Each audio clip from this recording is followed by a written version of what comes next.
आज सुंदर रूप चतुर्दशी, आप सभी को रूप चतुर्दशी की, नरक चतुर्दशी की बहुत बहुत छोटी दीपावली की बधाई हो। संपूर्ण भारतवासियों को, देश विदेश में विराजमान सभी श्रोता भाई बहनों को बहुत बहुत साधुवाद करते हुए आप सभी को छोटी दीपावली की बहुत बहुत बधाई। कार्तिक मास की कृष्ण पक्ष की सुंदर चतुर्दशी तिथि, जिसके अंतर्गत अपन सब बाबा देव अधिदेव महादेव की पावन चरणों का रसस्वादन करते हुए सुंदर आनंद में रूप चतुर्दशी, नरक चतुर्दशी, छोटी दीपावली के पूजन का महत्व समझेंगे। कल कथा में वर्णन किया था, अपन सबने श्रवण किया। रूप चतुर्दशी के दिन, उस नरक चतुर्दशी के दिन महाराज जो हमारी पूजन का विधान है लक्ष्मी को प्राप्त करने का, इसलिए कहते हैं यह छोटी दीपावली है, यम के द्वार पर से भी बचाने वाली दीपावली, नरक से बचाने वाली दीपावली। कल धनतेरस का पूजन करा, आज रूप चतुर्दशी, नरक चतुर्दशी का वर्णन किया महाराज। कल आप सभी ने जो पाटे पर पूजन करी है, चौरंग पर पाटे पर जो आपने पूजन जमाई थी, चांदी के सिक्के में मौली लपेटी थी, सिक्के में मौली लपेटी थी, उसको थाली में रखा था। वही स्थान पर वो थाली अगर आपने उठाकर अंदर रख ली हो या कहीं पर विराजमान कर दी हो, उस थाली को कहीं विराजमान कर दिया हो, तो आज फिर पुनः वही थाली वापिस सुंदर गोबर से लीप कर या जल से उसको पोंछकर वहां पाटा रखें, चौरंग रखें, चौकी रखें महाराज, उस पर वापिस पुनः लाल वस्त्र बिछाकर उस थाली को वापिस वही रखें। आज जो दिए लगना है, आज जो दीप लगना है महाराज, एक दिया आटे का चौमुखी, 4 बत्ती का दीप लगाएं। उसमें चाहे तो सरसों का तेल डाल लें, तिल्ली का तेल डाल लें, चाहे तो उसमें मीठा तेल डाल लें, और 4 बत्ती उसमें होना चाहिए। थोड़ी सी पीली सरसों, अगर पीली सरसों हो तो पीली सरसों, नहीं हो तो काली सरसों उस दीप के अंदर डाल दीजिए महाराज। एक घी का दीप लगाएं। फिर ध्यान दीजिएगा, घी का दीप जो कलदार रखे हैं, लक्ष्मी जी का जहां पूजन कर रहे हो, लक्ष्मी जी का सीधा हाथ घी का दिया होना चाहिए। तो आपका कौन सा हाथ हो गया? उल्टा हाथ। लक्ष्मी जी का उल्टा हाथ, वहां पर रखो चौमुखी दीप, और महाराज जल का छींटा देकर उन जो सिक्के रखे हैं, जो लक्ष्मी जी रखी है, भगवान का जहां पूजन कर रहे हो, उस पर जल का छींटा देकर सुंदर भाव से माता लक्ष्मी का स्मरण कर कर, गणेश जी का स्मरण कर कर आप भाव से महाराज जल का छींटा देकर सुंदर वस्त्र अर्थात मौली, कलेवा जो भी आपके पास में हो समर्पित कर कर भाव से रौली, मौली, चंदन, अबीर, गुलाल, मेहंदी, जो भी सामग्री पूजन का साहित्य आपके पास में है, वो उन कलदारों पर, माता लक्ष्मी पर समर्पित कर दें। 5 अमरबेल के टुकड़े, 5 कमलगट्टे, 5 हल्दी की गांठ उस पर समर्पित कर दें महाराज। माता लक्ष्मी को मीठे का भोग लगा दें, और भोग लगाने के बाद में माता लक्ष्मी को प्रणाम कर कर सुंदर जो चौमुखी दिया आपने बनाया है उसको तो वहीं रखे रहने दें। जो घृत का दिया बनाया है, घी का जो दीप लगाया है आपने 1 बत्ती का, उसमें 4 बत्ती नहीं होना चाहिए, बस केवल जो तेल का दीप लगेगा वो 4 बत्ती का, घी का दीप 1 बत्ती का, उस 1 बत्ती के दीप को लेकर माता लक्ष्मी जी की आरती करें महाराज।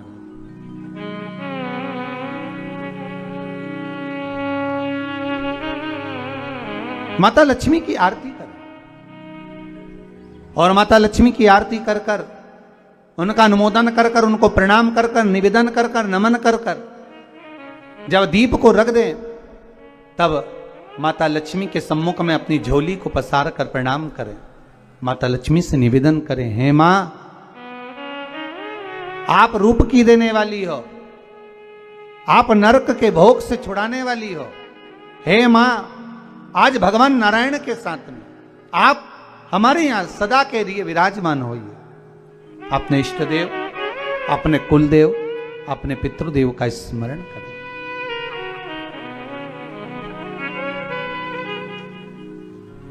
नमन करें, प्रणाम करें और निवेदन करें माता लक्ष्मी से, हे मां, ये आपकी ही कृपा है जो आज आप मेरे घर में आई हो। ये आप ही की कृपा है जो मैं आपकी सेवा कर रही हूं, पूजन कर रही हूं, अर्चना कर रही हूं।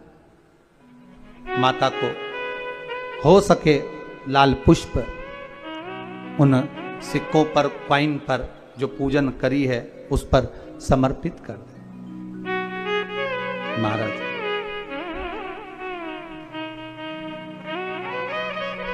प्रणाम करने के बाद घी का दीप वहीं रखें और जो चौमुखी दिया है, दीप है, उसको उठाएं। पूरे घर में घुमाने के बाद में सारे द्वार खोल दीजिए और सारे घर में घुमाने के बाद में जो मुख्य द्वार है उस मुख्य द्वार के बीचों बीच उस दीप को रख दीजिए। प्रणाम करिए, वापिस आ जाइए। महाराज द्वार थोड़ी देर खुले रखिएगा और माता लक्ष्मी का स्मरण करिएगा, माँ को प्रणाम करिएगा। भाव से, आनंद से आज अपन सब ने सुंदर भाव से रूप चतुर्दशी और नरक चतुर्दशी के महत्व को जाना है। कल कथा में वर्णन किया था, अपन सब ने श्रवण किया कि धन्वंतरी जी प्रकट होते हैं, साथ में उनके हाथ में शंख है, चक्र है, सुंदर औषधियां हैं और औषधि के साथ में एक कलश जो भरा हुआ है वो अमृत का भरा हुआ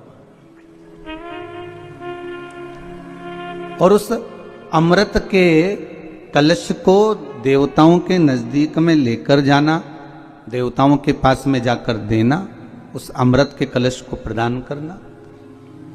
पर अगर धन्वंतरी भगवान का अवतरण हुआ है तो धन्वंतरी भगवान भगवान विष्णु का ही एक अंश अवतार है, जो अमृत औषधियों को देने वाले हैं, कोई साधारण से नहीं है। महाराज अमृत औषधियों को प्रदान करने वाले।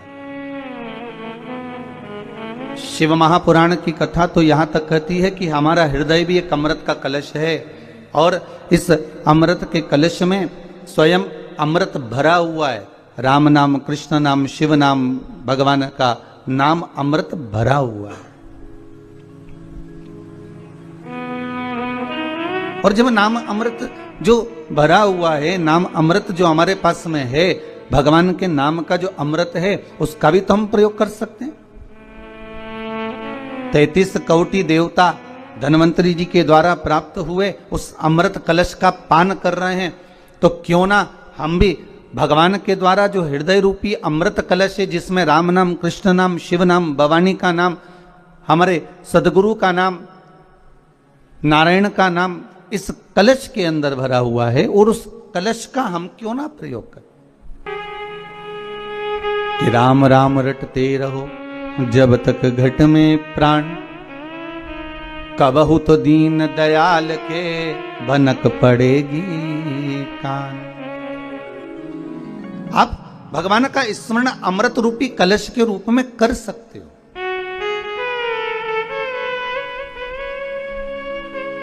भगवान विष्णु स्वयं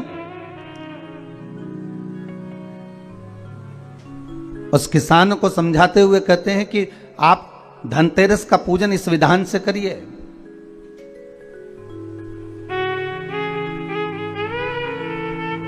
द्वितीय स्वरूप में, द्वितीय क्रम में भगवान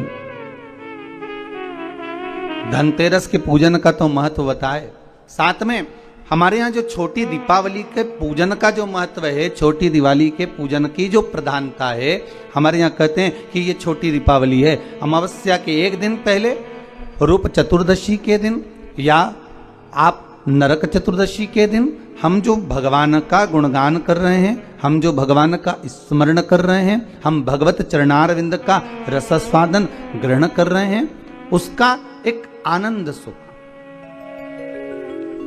उसकी भक्ति का सुख एक अलग है। महाराज क्यों कहते हैं इस छोटी दीपावली को नरक चौदस, नरक चतुर्दशी? क्यों कहते हैं कि कार्तिक महीने में कृष्ण पक्ष की जो चतुर्दशी है वो नरक चतुर्दशी कहलाती है? उसका कारण क्या है? हम सब तो हमेशा सुनते रहे कि ये नरक चतुर्दशी है, घर के बच्चे भी हमसे पूछेंगे माँ नरक चतुर्दशी का मतलब क्या है? तो एक भाषा में तो अभी आशीष जी ने कहा कि नरकासुर का संहार किया भगवान ने, इसलिए नरक चतुर्दशी का वर्णन आ गया।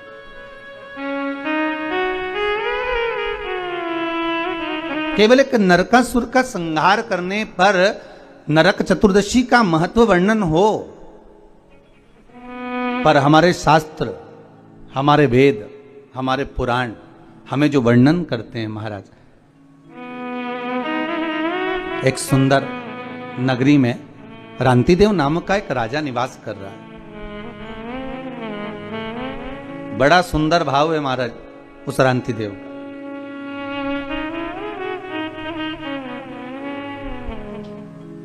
धर्म का चर्चा करना, भजन करना, कीर्तन करना, स्मरण करना, नाम जाप करना, ये रांतिदेव के नियम था। धर्म से पीछे कभी नहीं हटा, क्योंकि मानव का यदि शरीर मिला है, मनुष्य की देह मिली है, तो मानव का शरीर अगर प्राप्त हुआ है तो हम क्यों ना धर्म से जुड़कर चलें?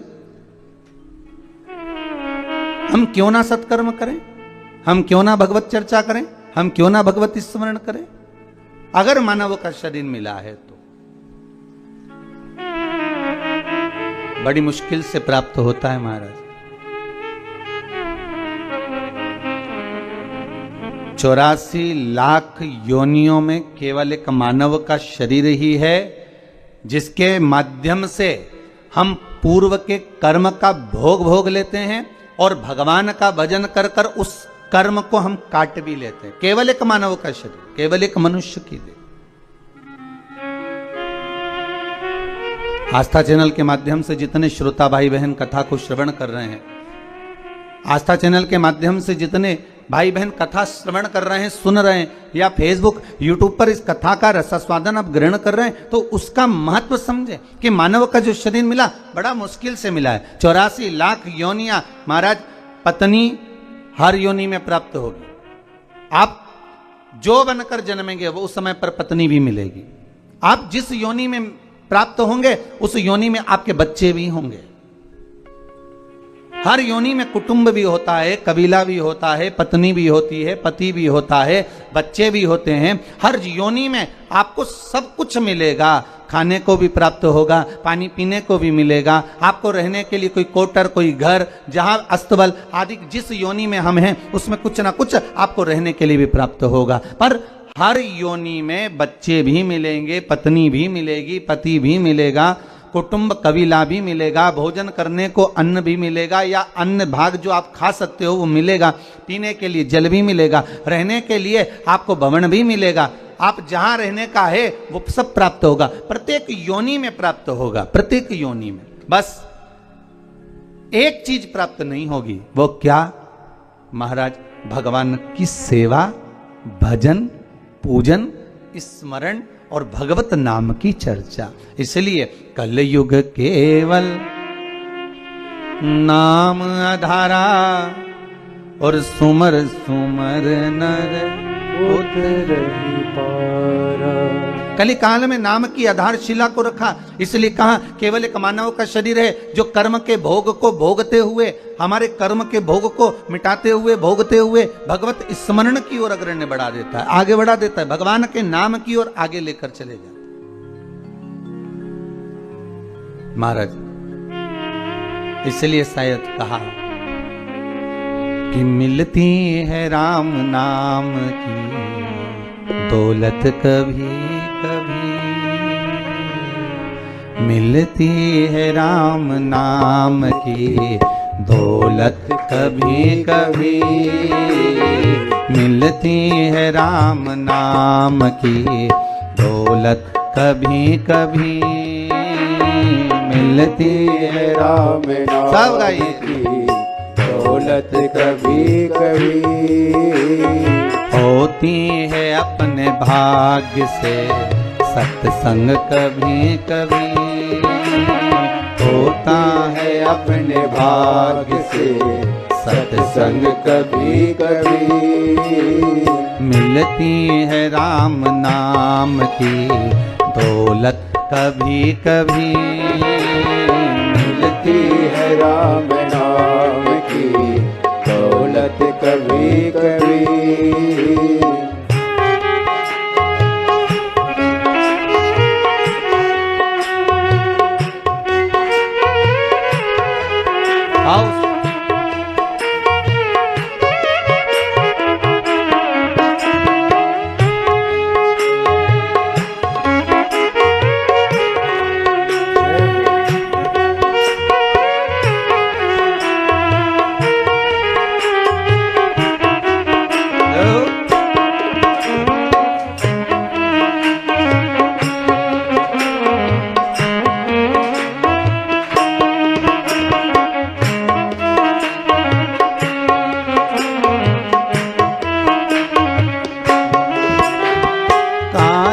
को पाके तुम कभी अभिमान ना करो, काया को पाके तुम कभी अभिमान ना करो,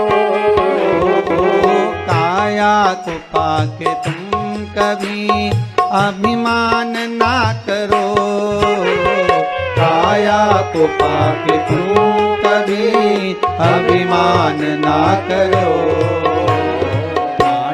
में मिल जाती है काया कभी कभी, माटी में मिल जाती है काया कभी कभी, मिलती है राम नाम की दौलत कभी कभी, मिलती है राम नाम की दौलत कभी कभी।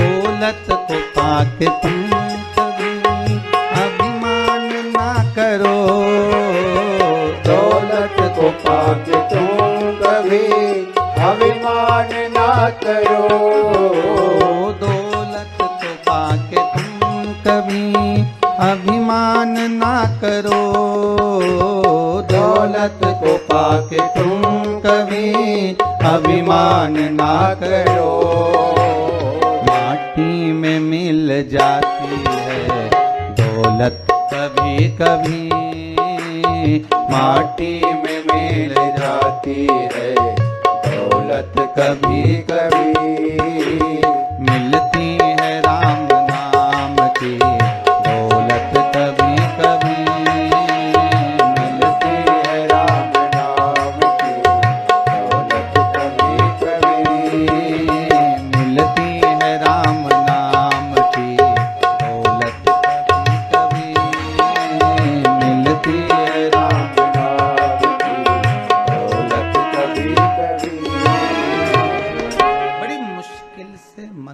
का यदि शरीर मिला है और मानव की देह प्राप्त हुई है तो भगवान का भजन मिलना बड़ा कठिन है, भगवान का स्मरण बड़ा कठिन। सारी योनियों में परिवार, पति पत्नी, बच्चे, कुटुंब, कबीला सब मिलेगा, पर नहीं मिलेगा तो राम नाम, कृष्ण नाम, शिव नाम, भजन कीर्तन ये नहीं मिलने वाला। ये बड़ा मुश्किल से मिलता है। क्रांतिदेव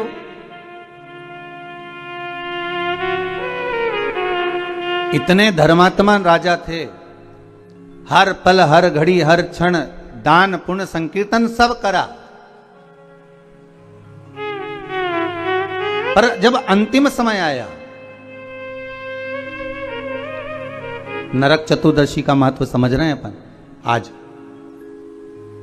नरक चतुर्दशी का आज का जो महत्व है वो समझ रहे हैं।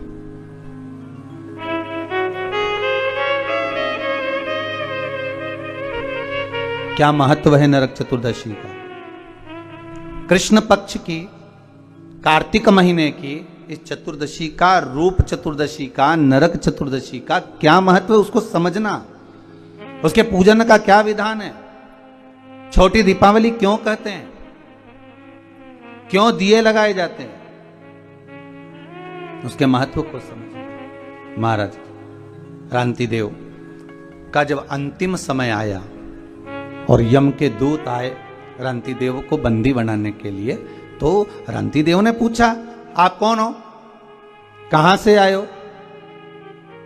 भगवान का भजन करने वाला, स्मरण करने वाला, भगवत नाम की चर्चा करने वाला, कीर्तन करने वाला, दान पुण्य करने वाला, सत्कर्म करने वाला, भगवत नाम के भजन में डूबने वाला जब अंतिम समय में अपने प्राणों को छोड़ता है, तो महाराज शिव महापुराण की कथा कहती है, हमारे धर्म और शास्त्र कहते हैं, भजन करने वाला जब प्राणों को छोड़ता है तो यम के दूत सामने खड़े रहते हैं और उस जीव को ले जाने का जब समय होता है तब वो यम के दूत से चर्चा भी कर लेता है, बात भी कर लेता है।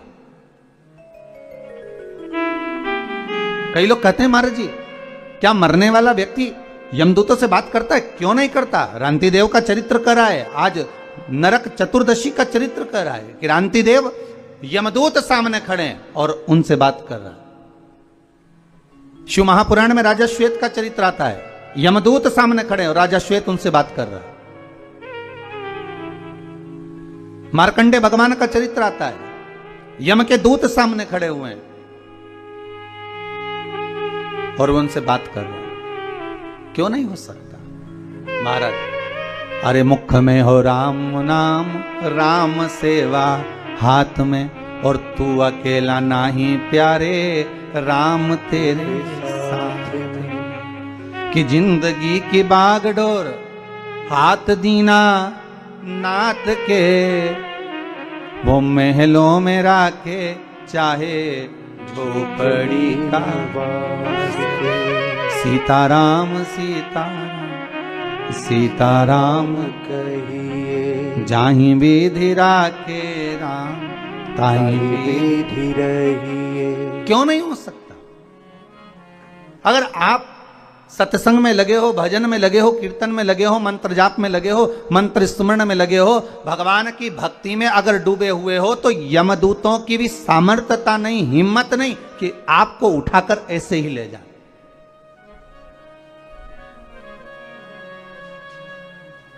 यमदूतों की भी सामर्थ्यता नहीं कि वो आपको उठाकर ले जाएं। वहां तो चर्चा होती है, बात होती है कि साहब हम आए हैं, यमदूत सामने नजर आते हैं। कहीं कहीं आप लोगों ने भी अपने जीवन में सुना होगा, जब किसी के प्राण छूटते हैं तो कहते हैं ना कि उनको तो पहले ही भान हो गया था, उनको तो पहले ही मालूम पड़ गया था, उनने तो कह दिया था साहब कि ऐसा हो रहा है। कई बार हम कहते हैं, हमारी सहज भाषा में आप लोगों ने भी अपने जीवन में सुना होगा कि वो ऐसा बोल गया, वो ऐसा कर गया, उसको तो मालूम पड़ गया था, उसकी तो सूचना मिल गई थी, अंतिम समय क्या है उसको मालूम पड़ गया। पर महाराज आज क्रांतिदेव के साथ वही हुआ। क्रांतिदेव ने पूछ लिया, कौन हो? यमदूत। लेने आए हो? हाँ, चलना पड़ेगा। बिल्कुल चलता हूं। कहां लेकर जाओगे? नरक। हो क्रांति देव करे, मैंने इतना दान करा, पुण्य करा, सत्कर्म करा, धर्म चर्चा करी, भगवत नाम लिया, जगत में मैंने सारा पुण्य धर्म सब कुछ करा और तुम कह रहे हो कि मुझे नरक लेकर जाओगे। ये कहां का तरीका है? ये कौन सा तरीका है? कार्तिक महीने की यही चतुर्दशी कृष्ण पक्ष की थी, जिस दिन रांति देव यमदूतों से बात कर रहे हैं और कह रहे हैं तुम मुझे नरक लेकर जाओगे। मैंने पाप कौन सा करा है? भाई व्यक्ति अगर कोई पाप कर्म करे, व्यक्ति अगर कोई गलत कर्म करे तो कहा जाए कि इसने पाप कर्म करा है तो इसको नरक भेज दिया जाए। पर मैंने पाप कौन सा करा है जो मुझे नरक भेज रहे हो? तो कहा महाराज जी आपने 2 पाप करे। कौन कौन से? तो कहा पहला पाप ये कि दरवाजे पर गाय आई, गौ माता आई, दरवाजे पर खड़ी रही, इंतजार करती रही और आपने गौ माता को भोजन नहीं दिया, भूखी चली गई। और दूसरा पाप आपने करा, दरवाजे पर ब्राह्मण आया और आप उसको अन्न भाग ग्रहण नहीं करवा सके, आप उसको भोजन नहीं करा सके। अब रांति देव ने पूछा ये हुआ कब था, ये तो बताओ पहले। अच्छा, सब जगह की फाइलें गायब हो सकती है, सारी फाइलें मिटाई जा सकती है, पर उस परमात्मा के द्वार पर जो फाइल लिखी जाती है उसे कोई मिटा नहीं सकता। मत बुरे कर्म कर बंदे वरना पछताएगा, भगवान की आंखों से तू बच नहीं पाएगा, तू बच नहीं पाएगा। उसको पहचान नहीं सकते। सारी फाइलें मिटाई जा सकती हैं, हर फाइल को छुपाया जा सकता है, हमारा लिखा हुआ हम उसको मिटा सकते हैं, पर परमात्मा की फाइल में एक बार अगर नाम चढ़ गया, कौन सी तारीख, कौन तिथि, कौन पल, कौन घड़ी, कौन क्षण आपने क्या कर्म करा है, वो परमात्मा की खाते में लिखा हुआ है। मेरे भोले के दरबार में सब लोगों का खाता, और किसी को कोड़ी कम नहीं देता, किसी को दमड़ी ज्यादा। सारी फाइलें उसके पास, चाहे हमारी हो चाहे आपकी हो। रांति देव की अगर फाइल उनके पास में है तो कहा मैंने करा कब था, बता दिया। यमदूतों ने ये फाइल पढ़ लीजिए, चित्रगुप्त महाराज को बुलाया, बता दीजिए महाराज, बता दिया। एक दिन ब्राह्मण आया था, निवेदन करा, तो रांति देव कह रहे हैं ब्राह्मण को मैंने सिंहासन दिया, ब्राह्मण को मैंने बैठने का सिंहासन दिया है। ब्राह्मण के लिए मैंने हाथ जोड़कर निवेदन करा था, ब्राह्मण देवता आप कुछ खा लीजिए, ब्राह्मण देवता आप पानी पी लीजिए, ब्राह्मण देवता आप कुछ ग्रहण कर लीजिए, पर ब्राह्मण ने मना कर दिया था। आप देखिए, लिस्ट उठाकर देखो, ब्राह्मण ने मना कर दिया था। यमदूत कहते हैं भले ब्राह्मण मना कर दिया, पर कुछ नहीं तो मुख झूठा करा देता, पानी ही पिला देता, तेरे घर का बर्तन झूठा तो होना था, तेरे घर का बर्तन पात्र झूठा तो होना था। कितना सुंदर कहा है महाराज। कोई ब्राह्मण यदि आपके यहां आए और ब्राह्मण आकर आपके यहां अगर ऊपर से जल ग्रहण कर रहा है तो आप ब्राह्मण से कह सकते हो महाराज जी आप पात्र झूठा कर दीजिए।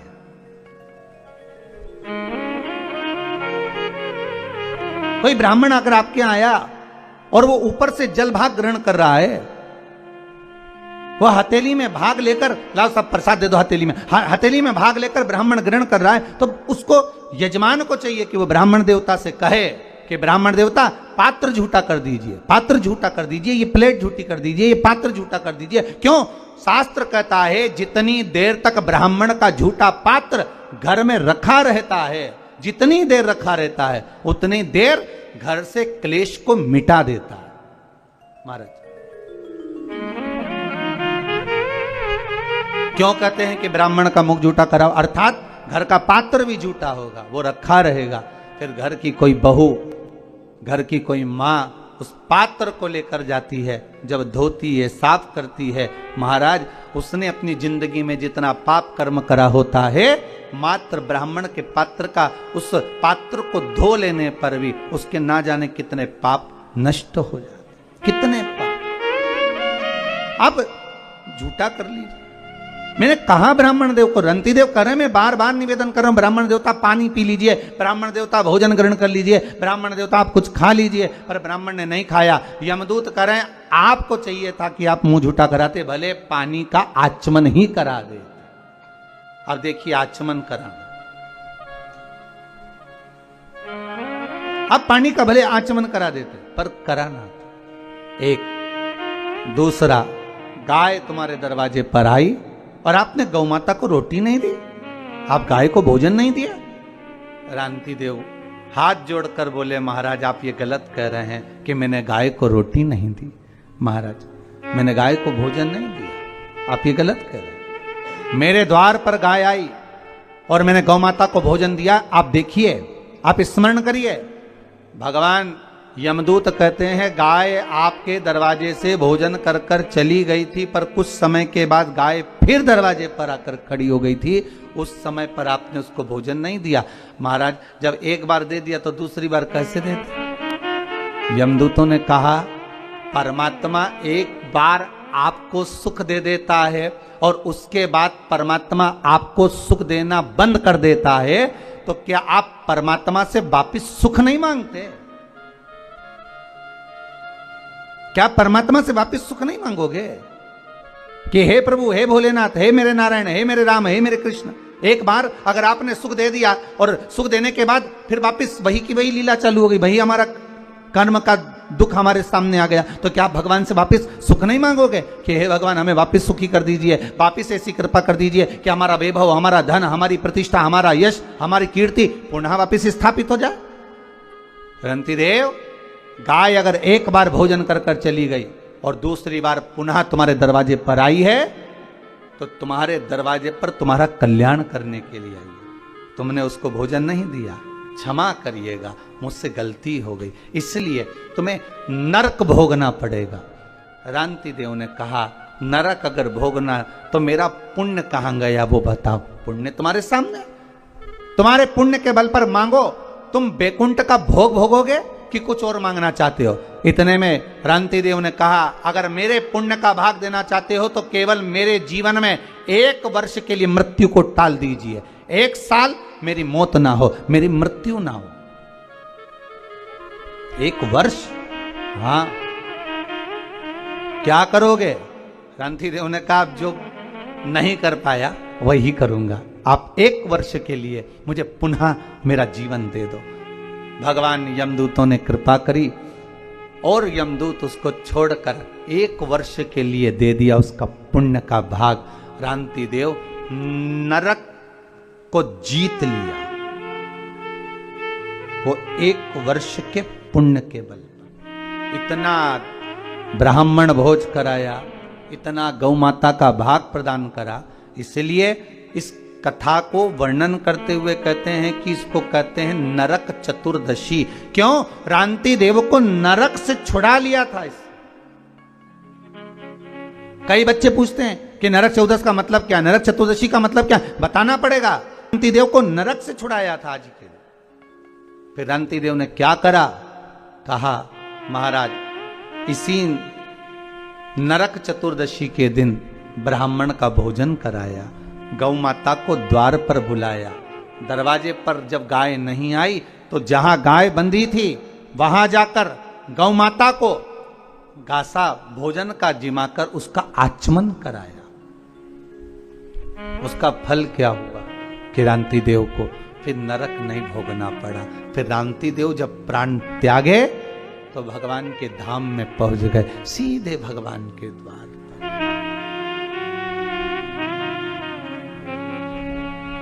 सीधे भगवान के। और महाराज जब जीवन में परख हो जाए, जीवन में अगर परख हो जाए तो जीवन का सुख ही दूसरा है। इसलिए कहते हैं ना महाराज, ऐसो कोई नहीं रे या हीरा को परखइयो राम, कोई नहीं रे ऐसो कोई नहीं रे, ऐसो कोई नहीं रे या हीरा को परखइयो राम, कोई नहीं रे ऐसो कोई नहीं रे, कोई नहीं रे, या हीरा को पर कहियो राम कोई नहीं रे। ऐसो कोई नहीं रे, ऐसो कोई नहीं रे, या हीरा को पर कहियो राम कोई नहीं रे। हो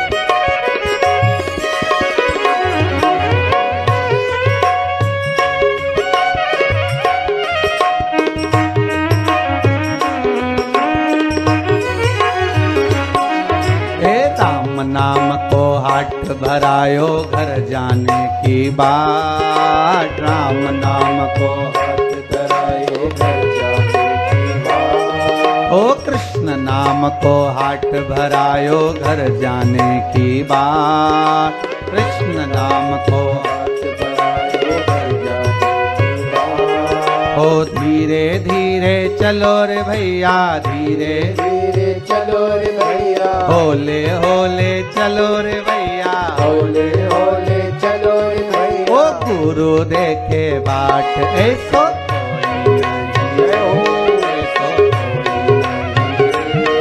या हीरा को पर कहियो राम कोई नहीं रे। ऐसो कोई नहीं रे, ऐसो कोई नहीं रे।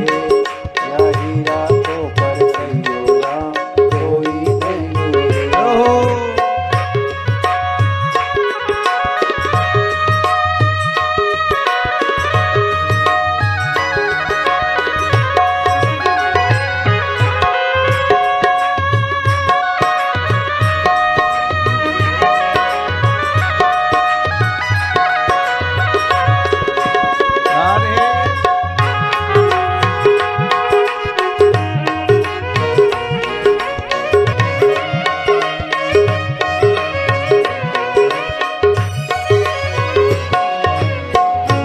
अरे भोगी आया साधु आया रे, भोगी आया, भोगी आया, भोगी आया रे।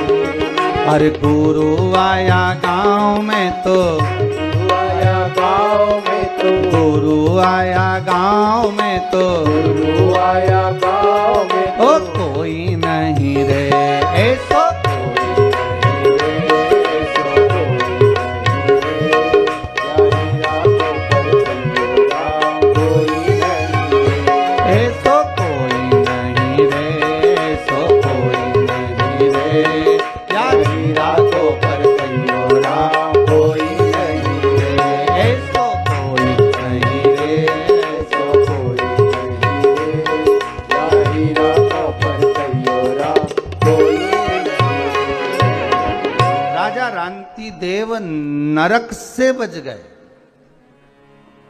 इसलिए कार्तिक महीने की कृष्ण पक्ष की सुंदर चतुर्दशी तिथि को नरक चतुर्दशी कहते हैं महाराज। और दूसरा नाम है महाराज रूप चतुर्दशी।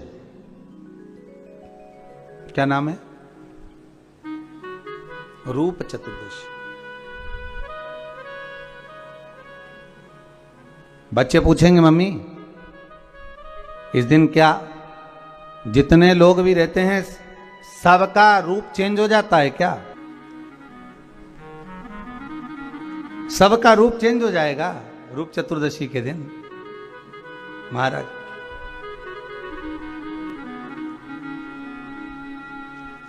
काले काले गोरे हो जाए महाराज, और गोरे गोरे काले तो मालूम पड़े सबका रूप चेंज हो जाएगा क्या?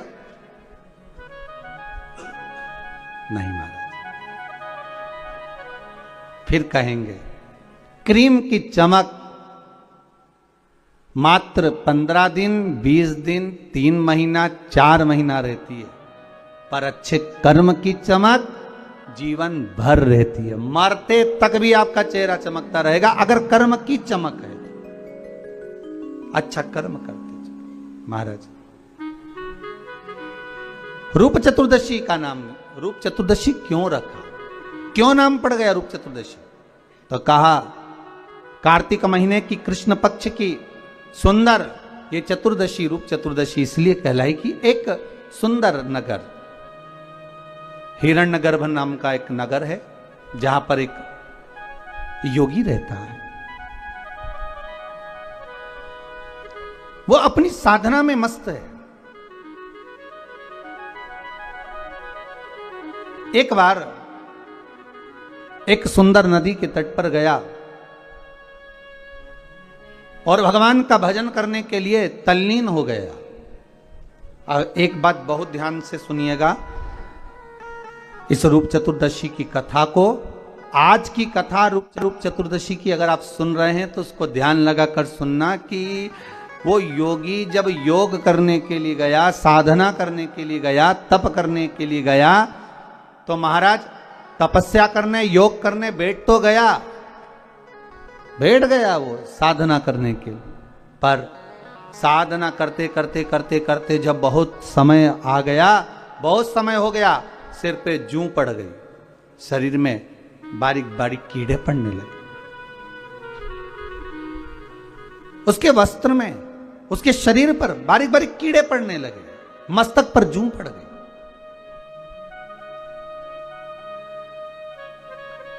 महीनों तप करने के बाद में, साधना करने के बाद में उसके मन में आया कि मैंने इतनी साधना करी, मैंने इतना तप करा, मैंने इतना भजन किया, इतना योग करा, उसके बाद भी मेरे मस्तिष्क में कीड़े पड़ गए, जूं पड़ गई, मेरे शरीर पर कीड़े पड़ गए, बारीक बारीक छोटे छोटे कीड़े मेरे शरीर पर आ गए।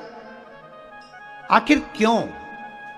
शिव महापुराण की कथा कहती है, जो भगवान के भजन में लगा रहता है, जो सत्संग में लगा रहता है, जो भगवत कीर्तन में लगा रहता है, जो भगवान की भक्ति में सदा तल्लीन रहता है, उसके शरीर से दुर्गंध नहीं आती, उसके शरीर से बदबू नहीं आती, उसके शरीर से अगर तगर चंदन की खुशबू आती है। उठाकर देखिए श्रीमद् भागवत में पूतना का चरित्र। जब तक पूतना भगवान का स्पर्श नहीं करी, भगवान कृष्ण का स्पर्श नहीं करी, तब तक पूतना का शरीर राक्षसी था। उसके शरीर में क्या गंध होगी वो वही जान सकते। पर जब भगवान कृष्ण ने पूतना के स्तनों का पान कर लिया, पूतना के स्तनों का पान करा, दूध का जब पान करा, पूतना के शरीर में स्तनों का जब पान किया है महाराज, तब जब पूतना के शरीर को अग्नि दी गई, पूतना के शरीर को जब अग्नि लगाई गई, तो पूतना के शरीर में से चंदन, अगर, तगर, गूगल आदि आदि की सुंदर सुंदर गंध आ रही थी, सुंदर सुंदर गंध आ रही है। बड़ा ध्यान करा गया कि आखिर ये क्यों? तो कहा अंतिम समय में पूतना का जो चित्त था, अंतिम समय में पूतना का जो मन था, अंतिम समय में पूतना जब प्राण त्याग रही थी, तो भगवान कृष्ण का मुखाग्रविंद देख रही थी, उस रस तत्व को ग्रहण कर रही थी, उस रस तत्व। और पूतना के शरीर तो कहा योगी जो योग कर रहा है, साधना कर रहा है, तप कर रहा है, भगवान की भक्ति में डूबा हुआ है, तो इसके मस्तिष्क पर जूं पड़ गई, शरीर में कीड़े पड़ गए। इसको समझ में नहीं आया, मैंने इतने महीने इतना तप करा, साधना करी, और शरीर में इतने ये जुएं पड़ कैसे गए, ये शरीर में कीड़े पड़ कैसे गए। उसकी आंखों में जल भर गया, नैनों से अश्रु बहने लगा, आखिरी में रहा नहीं गया। तब देव ऋषि नारद को याद किया, तब देव ऋषि नारद निकल कर आए और नारद जी ने कह दिया, योगीराज आप कह रहे हो कि कारण क्या बना, शरीर में आखिर ये मस्तक पर जुएं कैसे पड़ गए, शरीर में कीड़े कैसे पड़ गए महाराज, क्या कारण बना है ऐसा? तो महाराज कारण बताया कि आप तन तो साधना में लगा लिए, तप तो तप में लगा लिया, पर मन भगवान में नहीं लगा पाए। अगर मन भगवान में लगा लेते तो ये शरीर चित्त अगर परमात्मा में लग जाता तो ना मस्तिष्क में जुएं पड़ते ना शरीर पे कीड़े पड़ते। तब क्षमा मांग ली प्रभु, ये अंतरात्मा से मैं भगवान का भजन नहीं कर पाया, मैं भगवान की भक्ति को धारण नहीं कर पाया, इसलिए मेरा शरीर आज कुछ बेकार सा हो गया है। यही कार्तिक महीने की कृष्ण पक्ष की यही चतुर्दशी तिथि, जिस दिन योगी राज ने नारद जी से पूछकर सुंदर उपटन को तैयार कर कर शरीर पर मल कर स्नान किया और स्नान कर कर भगवान नारायण का स्तमन पूजन किया, तब जाकर वो योगी राज वापिस सुंदर काया को प्राप्त करे। इसलिए इस चतुर्दशी का नाम दूसरा पड़ गया रूप चतुर्दशी। क्या नाम पड़ा है? रूप चतुर्दशी। और उस रूप चतुर्दशी के दिन, उस नरक चतुर्दशी के दिन महाराज जो हमारी पूजन का विधान है, लक्ष्मी को प्राप्त करने का इस भगवान स्वीकार कर रहा है, तो ये जल दूध और फूल क्या लगे? बोलो तो रही चीजें सही बात है कि गलत बात है? कितना झूठेला इंसान हो गया आज के जमाने में, बैठता दुकान पे कहता घर पे हो। पत्नी पूछ रही कहां तक पहुंचे? बस यहीं तक पहुंच गया हूं, पुल के नीचे ही बस। और मालूम पड़ा 5 किलोमीटर दूर। झूठेला, कितना झूठेला इंसान। पत्नी रोज पति से पूछती है मैं कैसी लग रही हूं। कितना झूठेला पति, रोज कहता है एकदम नंबर 1।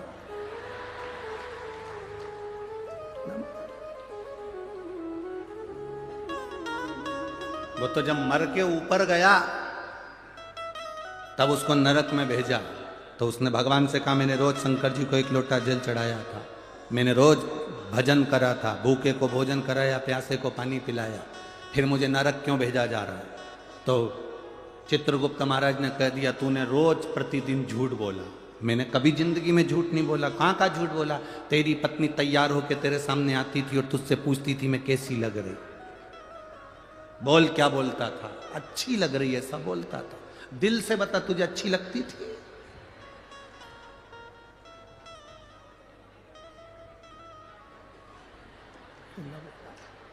बस झूठ।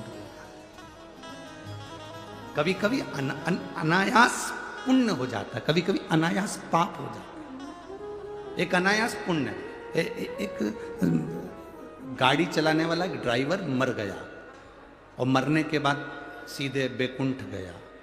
अब बैकुंठ का दरवाजा बंद था, लाइन लगी हुई थी, सब एक के पीछे खड़े हुए थे। आगे आगे संत भी खड़े थे, साधु सन्यासी पुण्यवान जीव, सब बैकुंठ के दरवाजे पर लाइन से खड़े। ये गाड़ी का ड्राइवर भी वहां जाकर, बस का ड्राइवर भी खड़ा हो गया। जीन्स फटी, चश्मा, चाबी का कीरिंग हिला रहा था, मुंह में पान भरा हुआ था। इतने में संतों ने देखा उस गाड़ी के ड्राइवर को, तो मन में विचार करा बताओ कैसे कैसे लोग बैकुंठ आ जाते हैं। इनको तो नरक जाना चाहिए। फटी हुई जींस पहन रहा है, चश्मा लगा रहा है, मुंह में पान भरा है, कीरिंग हिला रहा है, इनको तो नरक जाना चाहिए। बैकुंठ की लाइन में खड़े तो अपना क्या जा। आगे आगे चले तो दरवाजा खुला, चित्रगुप्त महाराज ने बुलाया आओ। संत अंदर आए, तुम जाओ। सामने एक रूम बना हुआ है, झोपड़ी, उसमें चावल रखा है, दाल रखी है, शक्कर रखी है, अपना खाना खुद बनाओ, जाओ। उसके बाद कोई एक और व्यक्ति आया, उसको कहा तुम वो जो एक रूम है एसी का उसमें जाकर रहो। अब गाड़ी का ड्राइवर आया, उसके पीछे और भी संत खड़े थे। गाड़ी का ड्राइवर आया तो उससे कहा जाओ, सामने वीआईपी बंगला बना हुआ है, उसमें सोने की थाली, चांदी के कटोरे और भोजन बनाने वाली दासियां लगी हुई हैं, तुम प्रेम से भोजन करना, वो तुम्हारे पंखे झेलेगी। इतने में संतों को क्रोध आ गया। हमने इतना भजन करा, कथा सुनाई, प्रवचन करा, हम इतनी पूजन करे और हमको झोपड़ा दिया, और वो गाड़ी का ड्राइवर उसको तुमने वीआईपी बंगला दिया, ये कोई तरीका है? चित्रगुप्त महाराज बोले फालतू की बात मत करो, ये यमलोक है, यहां सही नियम होता है। क्या खाक सही नियम होता है? जरूर तुम लोगों ने रिश्वत ली होगी इस बस वाले से, इसलिए उसको अच्छा तुम लोगों ने बंगला दिया और हम संतों को, साधुओं को, गुरुजन को, कथा बाचने वाले को टूटा हुआ झोपड़ा दिया। इतने में यमराज आ गए। यमराज ने पूछा क्यों चिल्ला चोट कर रहे हो महाराज? महाराज बोले यहाँ रिश्वत चलती है। बस के ड्राइवर को अच्छा बंगला दिया और हमको टूटा हुआ झोपड़ा दिया, हमको टूटा हुआ झोपड़ा। यहां जरूर रिश्वत चलती होगी। इतने में तुरंत यमराज ने कहा महाराज जी यहां रिश्वत निश्वत नहीं चलती, यहां कर्म का खेल देखा जाता है। क्या कर्म का खेल जाता है देखा जाता है? हम कथा करते हैं, प्रवचन देते हैं। तो इतने में यमराज ने कहा महाराज जी बात इतनी सी है, आप कथा करते हैं, आप प्रवचन करते हैं, जितने लोग कथा सुनने आते हैं वो दीवार से टिक टिक कर सोते हैं। और ये बस का ड्राइवर जब बस चलाता है इतनी तेज चलाता है, अंदर बैठे हुए सब हनुमान चालीसा पढ़ते हैं। अब जितने लोग हनुमान चालीसा पढ़ते हैं उन सब का पुण्य इसी को मिलता है, क्योंकि ये बस तेज चलाता है और उनको भय लगता है। भय के कारण मुख से राम नाम, कृष्ण नाम, शिव नाम निकलता है। पुण्य तो जाएगा ना खाते में।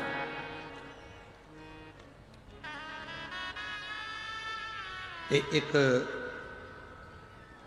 यहां पर एक कोई बच्चा है राम बदाने, जिसने अपने नगर से, गांव से कथा स्थल तक लगभग 500 से 700 या 1000 गाड़ियां निःशुल्क चलाई हैं आने जाने के लिए।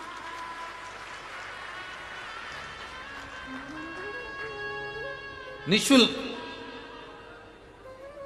आने जाने के लिए गाड़ियां चलाई। अब इतने लोग उसकी गाड़ी में बैठकर गए, आए, भजन करा, कीर्तन करा, जितने बैठे थे भगवान का नाम ले रहे थे, कथा सुनने के लिए आए, उसका थोड़ा बहुत पुण्य तो उसके खाते में जाएगा ना। अरे बोलो तो जम के जाएगा ना। ये पुण्य देखा जाता है कि किसके खाते में जा रहा है। बीमा वाला को देखा है, बीमा करता है जो, अरे बोलो तो जम के, वो तुम्हारा प्राण खाता है। बीमा करवा लो, बीमा करवा लो, अच्छी पॉलिसी आई है, करवा लो। अब जरा सोचो कि बीमे वाले का क्या फायदा? केवल दुनिया में एक ही है बीमे वाला, जो तुम्हारी पत्नी के साथ तुम सोफे पे बैठे हो और तुम्हारे मरने की बात करता है। बाकी की किसी की हिम्मत नहीं कि तुम्हारी पत्नी या तुम्हारे परिवार वालों के सामने मरने की बात कर ले। केवल बीमे वाला बोलता है देखो तुम एक्सपायर हो जाओगे तो तुमको पॉलिसी का इतना पैसा मिलेगा। और पत्नी भी इतनी चतुर, पल्लू ले लेके सुनती है, कोई इससे अच्छा पॉलिसी बताओ, इससे अच्छी। अब उसने देख लिया, भाभी जी को ज्ञान आया तो उसने कहा भाभी जी एक पॉलिसी और है, उसका रिफंड बहुत जोरदार। मान लो एक्सीडेंट में मरते हैं तो इतना मिलेगा। भाभी जी बोली फिर यही ठीक है, फिर ठीक है। एक ही है।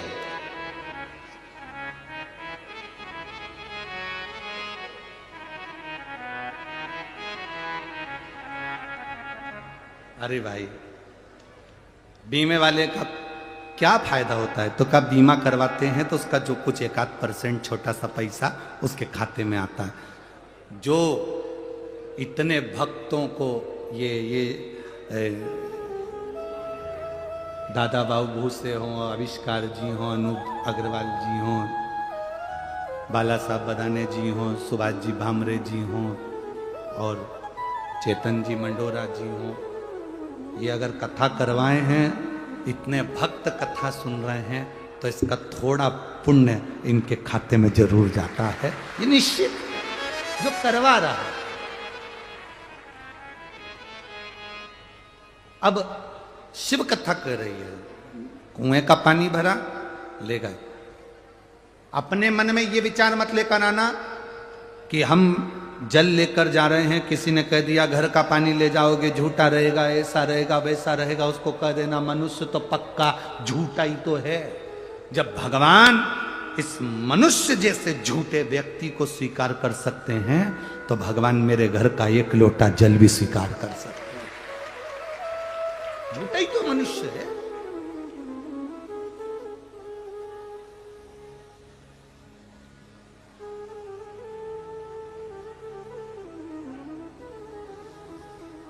अब इतने झूठे मनुष्य को जब परमात्मा ने स्वीकार कर लिया तो हम कहां लगे?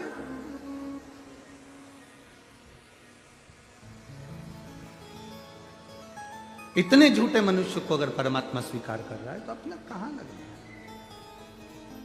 कहां पहुंचे?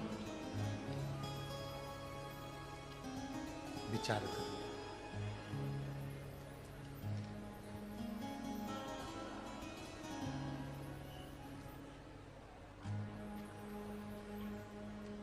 शिव कथा कर रही है, भगवान शंकर का चरित्र कर।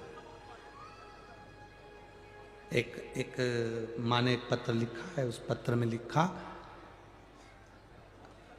किसी माँ ने उसके बच्चा नहीं हो रहा था, और बच्चा नहीं हो रहा था तो उसने प्रयोग करा, और प्रयोग कर कर बच्चा हो भी गया, गर्भ में बच्चा आ भी गया, जन्म भी ले लिया। और जन्म लेने के बाद उस बच्चे को एक तो हृदय में छेद बता दिया, दूसरा उस बच्चे को जब वो बच्चा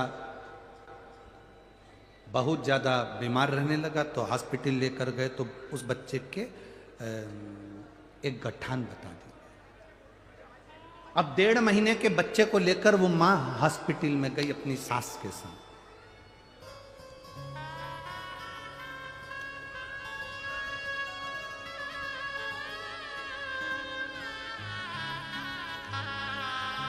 अब उस बच्चे को लेके जब वो हॉस्पिटल में पहुंची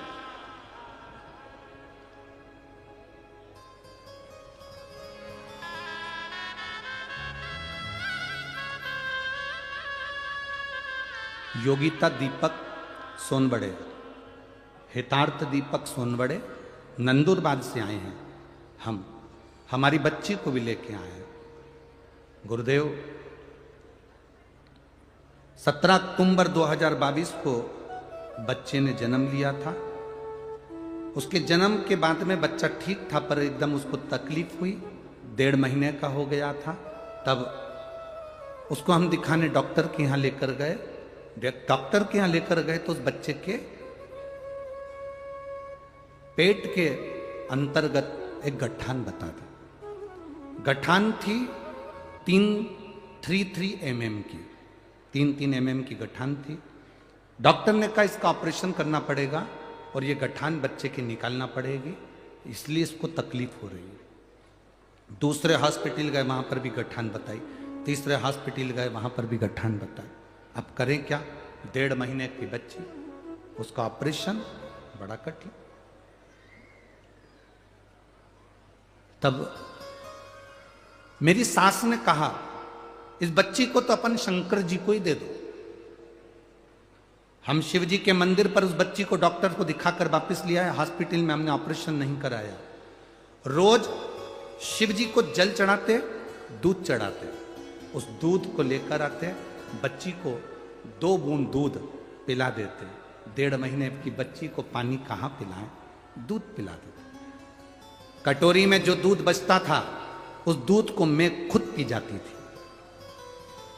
मां लिख रही है उस दूध को मैं पी जाती थी, क्योंकि एक बार गुरुजी आपने कथा में कहा था बच्चा अगर जल नहीं पी सकता तो उस जल को मां पिए, मां के स्तन से जो दूध निकलेगा उस दूध में वो जल मिला हुआ आएगा और बच्चा ठीक होगा।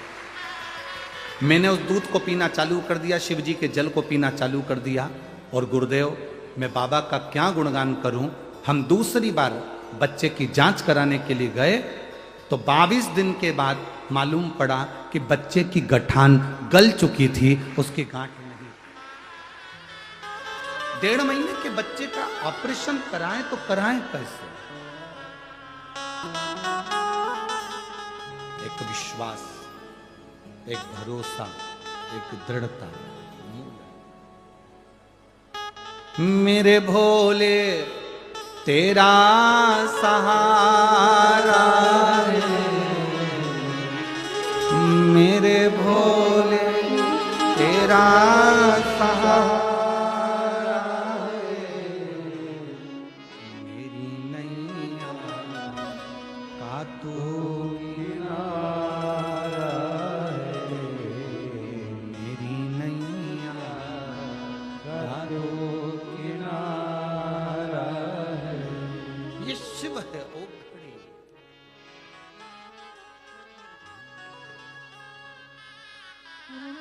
इसलिए शिव कथा कहते हैं। अरे लुटा दिया भंडार काशी वाले ने, कर दिया माला।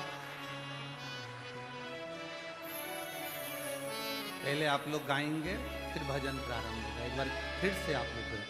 लुटा दिया भंडार काशी। हमारा तप बल, हमने जो पूजन सेवा अर्चना करी उसका बल सामने आया। मेंढक जीवित, मेंढक जीवित हुआ तो संतों ने उसको मनुष्य की वाणी दे दी। मेंढक मनुष्य की वाणी में बोलता है, पानी में जहर गिर गया था इसलिए मैं उसमें जाकर अपने प्राणों को त्याग दिया, मुझे क्षमा करना। आप जो जहर का पानी शंकर जी को चढ़ाते मुझे अच्छा नहीं लगता। ये जहरीला पानी आप भगवान को चढ़ाएं, ये हमें अच्छा नहीं लगेगा। आप लोगों को मालूम होगा, इस व्यासपीठ से कई जगह पर हम लोगों ने कहा निर्माल्य विसर्जन की गाड़ियां चलाओ, निर्माल्य विसर्जन की गाड़ियां चलाओ, जिससे नदी, तालाब, बावड़ी, कुएं शुद्ध हो। हम जो निर्माल्य अपने घर में बचता है, जो फूल पत्ती बचती है, उसको पानी में डाल देते हैं, पानी दूषित होता चले जाता है। पानी दूषित होता चले जाता है तो वो पानी हम भगवान को कैसे चढ़ाएं, क्योंकि वो जहरीला बनते चले जाता है, उसका आचमन कैसे कर सकते।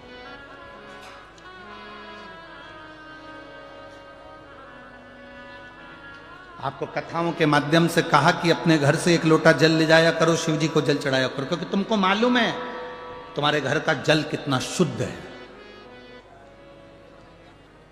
हम दूसरी जगह का पानी उठाकर महादेव को चढ़ा रहे हैं, वो पानी में कितना क्या विष मिला है, क्या मिला है, हमको अंदाजा नहीं है। वो कितना दूषित है ये हमको अंदाजा नहीं है। आप में से कोई माता ऐसी है जो भगवान को दूषित जल देती होगी, बेकार पानी देती होगी, कहीं खड्डे का गंदा पानी भरकर चढ़ा देती होगी? कोई नहीं है ना। सब अपने घर से पानी भरकर लेकर जाते हैं, जो पानी वो पीते हैं वो पानी लेकर जाते हैं, जो पानी वो स्वयं पीते हैं वो पानी महादेव को चढ़ाते हैं। पशुपतिनाथ का व्रत तो यहां तक कहता है कि बाजार से मिठाई लाकर पशुपति व्रत नहीं किया जाता। बोलो सही है कि गलत है? घर में खीर बना लो, घर में सीरा बना लो, हलवा बना लो, घर में मीठा चावल बना लो, घर में तुम जो बनाना हो बनाओ, पर घर में बनाओ। इतना शिव जी की पूजन में शुद्धता का ध्यान स्मरण रहता। तो हम कहते हैं कि घर से जल लेकर जाओ। जैसे मेंढक ने कहा पानी अशुद्ध हो गया था, उसको शुद्ध कैसे करें, इसलिए मैंने प्राण किया। आप जब निर्माल्य विसर्जन के लिए वाहन चलाते हैं, रथ चलाते हैं, गाड़ियां चलाते हैं, उस समय पर आप नदी को, तालाब को, बावड़ी को शुद्ध कर रहे हैं और वो पानी शिव जी को चढ़ता है तो उसकी पवित्रता का फल हमको भी हमारे खाते में जाता है और हमारी जिंदगी सार्थक होती है। अब मनुष्य की वाणी मिल गई। संतों ने कहा तुमने हमारे प्राण बचाए हैं, महादेव की सेवा के लिए तुमने जल को बचाया, मांगो तुम्हें क्या चाहिए। उस मेंढक ने हाथ जोड़कर कहा मैं क्या मांगू, बस आपका दर्शन हो गया, इससे बढ़कर और क्या चाहिए, इससे बढ़कर और क्या चाहिए। आप अपना घर छोड़ छोड़ कर दूर दूर से आके यहां धूलिया नगर में शिव महापुराण की कथा सुन रहे हो।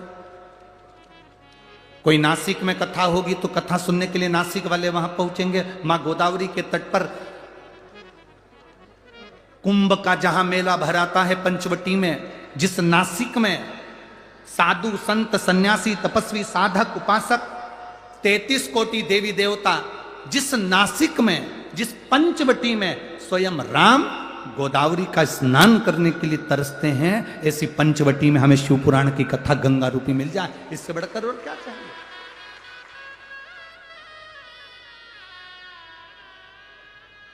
इससे बढ़कर लाभ और क्या मिलेगा।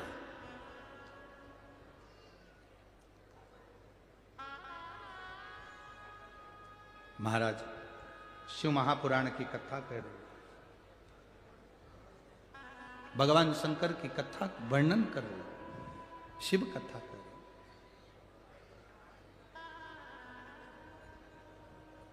मांगो तुम्हें क्या चाहिए? मेंढक ने कहा मैं नहीं मांग सकता। क्या मांगा? गुरु की दृष्टि पड़ जाए, संत की दृष्टि पड़ जाए, उससे ज्यादा सुख और क्या चाहिए?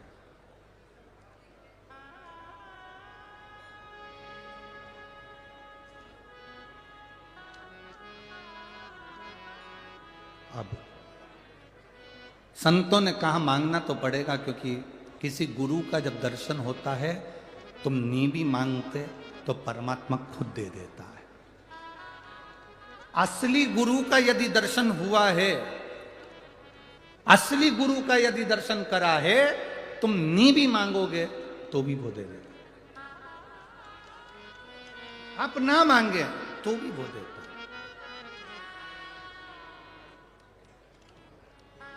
किसी सतगुरु का यदि दर्शन हो, उस समय पर यदि आप हाथ जोड़कर भी अपने दिल की बात केवल गुरु को, सतगुरु अगर है, कोई छल नहीं, कोई दिखावा नहीं, कोई प्रपंच नहीं, कोई ढोंग नहीं, सतगुरु अगर कोई है, उसको देखकर आपने हाथ जोड़कर भी प्रार्थना कर कर कह दिया, निवेदन कर लिया, खाली ना जाता कोई दर से तुम्हारे, खाली न जाता कोई दर से तुम्हारे, मैं भी खड़ा हूँ नबी बाहर बसाए, अपने हृदय से लगा लो, लगा लो, गिरा जा रहा हूँ, उठा दो, उठा। असली गुरु का यदि दर्शन हो जाए और आपने हाथ जोड़ बाबा से प्रार्थना भी कर ली तो बाबा दे दे। मेंढक के मन की बात संतों ने पूछी, मेंढक आखिरी में बोला, आखिरी में बोला, मुझे पार्वती जैसा सुंदर बना दो और मेरा विवाह उस व्यक्ति से हो जो शंकर की आराधना में लीन रहता हो। मुझे पार्वती जैसा सुंदर बना दो और मेरा विवाह उससे हो जो शिव की भक्ति करता हो, क्योंकि मैं जिस कुएं में रहता था, उस कुएं से जो पानी जाता था, मैं हमेशा आपके मुख से ओम नमः शिवाय, नमः शिवाय, श्री शिवाय नमस्तुभ्यम सुनता था। उस मंत्र को सुनता था तो मेरे मन में आता था, एक बार मैं भी उस शंकर की उपासना करने वाले की शरणागति में रहूं। संतों ने आशीर्वाद दे दिया, हम तुम्हें वर देते हैं कि तुम सुंदर होगे, स्त्री के रूप में होगे और तुम्हारा विवाह एक ऐसे राजा से होगा जो शिव की आराधना में लगा रहता है। उस मेंढक ने एक छोटी सी कन्या का रूप ले लिया, जिसको मायासुर ने देख लिया। मायासुर की संतान नहीं थी तो वो उस कन्या को ले आया। कन्या का ध्यान लगाकर एक दिन मायासुर बैठा था कि ये कन्या किसकी है, तो उसके ध्यान में आया कि ये तो पूर्व जन्म में मंदोक थी। मंदोक संस्कृत में मेंढक को कहते, ये पूर्व समय में मंदोक थी। मंदोक को संस्कृत में, मेंढक को संस्कृत में मंदोक कहा गया, ये मंदोक। तो मायासुर ने, मैदानव ने अपनी बेटी का नाम मंदोक, जो मेंढक को कहा जाता था, उसको मंदोदरी रख दिया। क्या नाम रखा? मंदोदरी। वो मंदोदरी का विवाह शंकर भगवान की आराधना करने वाले लंकाधिपति रावण से हो गया, जो शिव की आराधना में भी। जो शिव की भक्ति में डूबा हुआ, भगवान शंकर की आराधना में जो हर पल, हर घड़ी, हर क्षण निश्चित रूप से डूबा रहता है, वो शिव की आराधना करने वाले से इसका विवाह।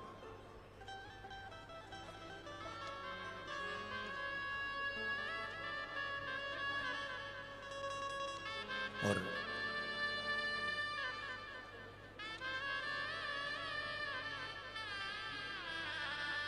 वो रावण की भक्ति थी। मंदोदरी कई बार रावण को समझाती थी कि तुम शंकर की आराधना करते हो, तुम समझो नहीं। रावण के पास में वैभव बहुत था, धन बहुत था, सत्ता बहुत थी, संपदा बहुत थी, बस एक कमी थी रावण के पास।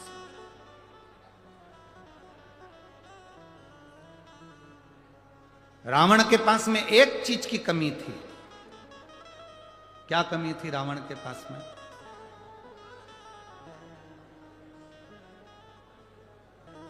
उसको ज्ञान देने वाले अच्छे नहीं थे। राम जी के पास में ना धन था युद्ध के समय पर, ना हाथी था, ना घोड़ा था, ना रथ था। युद्ध के समय पर राम जी के पास में सुंदर वस्त्र भी नहीं थे, राम जी के पास में बहुत सारे शस्त्र भी नहीं थे, पर राम जी के पास में सबसे बड़ी चीज थी, उनको ज्ञान देने वाले अच्छे थे। जिसके जीवन में ज्ञान देने वाला अच्छा है, वो कंगाल होने पर भी करोड़पति बन जाता है।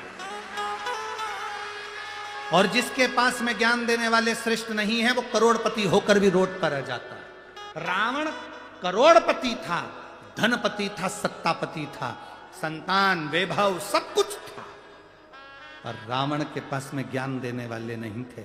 जब रावण ने पूछा सभा में बैठकर, राम जी सेना लेकर आ रहे हैं बंदरों की, मेरे सभासद, मुझे ज्ञान देने वाले जितने भी बैठे थे विद्वान, उनसे पूछा मेरे लिए आज्ञा करो कि राम सेना लेकर आ रहे हैं तो क्या करना पड़ेगा। तो इतने में जितने बैठे थे ज्ञान देने वाले वो सब खड़े हो गए। उन्होंने कहा आन दो, एरे ऐसे एरे तेरे बंदरों को तो अपन सब निचोड़ के खा जाएंगे। ज्ञान देने वालों को ज्ञान देना था कि राम जी के पास में एक दूत भेजिए और बुलाओ, सीता वापिस करो। ये गलत है किसी की स्त्री को अपने यहां रखना, पर ज्ञान देने वालों ने ज्ञान नहीं दिया, उल्टा रावण को भड़का दिया। कई लोग ऐसे होते हैं, जब बहुत विषम परिस्थिति होती है राजनीतिक उठापटक में या प्रशासनिक उठापटक में, लोग बहुत सारे ज्ञान देने आ जाते हैं। अरे वो तुम्हारे लिए ऐसा बोल रहा था, वो तुम्हारे लिए वैसा बोल रहा था, उसने ऐसा कर दिया, उसने वैसा कर दिया। उफान मत लाना दूध में, रत्ती भर का भी। जितनी नम्रता से जिंदगी जी सकते हो उतनी नम्रता से चलना। रावण को ज्ञान देने वाले श्रेष्ठ नहीं थे, इसलिए रावण का पूरा कुल डूब गया। राम जी के पास में ज्ञान देने वाले थे। उन्होंने पूछा ये समुद्र रास्ता नहीं दे रहा, क्या करें? तो किसी ने कहा कि एक काम करो, समुद्र के लिए बाण छोड़ देते हैं। भगवान इतने में जामवंत बोला, इतने में हनुमान जी बोले क्यों छोड़ना, बाण छोड़ेंगे समुद्र के जीव मर जाएंगे, रेन दो। शंकर जी की पूजन करते हैं, शंकर जी जो आज्ञा देंगे वो करेंगे। शिव जी की स्थापना करी, रामेश्वर धाम की स्थापना करी, पूजन चालू करी। पूजन करिए तो भगवान शंकर ने ज्ञान दिया, तुम्हारे पास में नल नील हैं, राम नाम लिख के पत्थर फेंकेंगे, वो तैर जाएंगे, पार उतर जाओगे। सहज शिव की आराधना में डूब गए। ज्ञान देने वाले अच्छे होंगे तो तुम्हारा रास्ता सुलभ होगा। आज जैसे पूरे विश्व में, पूरे संसार में, भारत की भूमि पर ही नहीं, देश विदेश में हमें सुनकर बड़ी प्रसन्नता होती है कि विदेशों में भी पहले शंकर जी के मंदिर नहीं थे, पर अब विदेशों में भी जहां जहां राम और कृष्ण के मंदिर है, वहां शिव जी की स्थापना हो रही।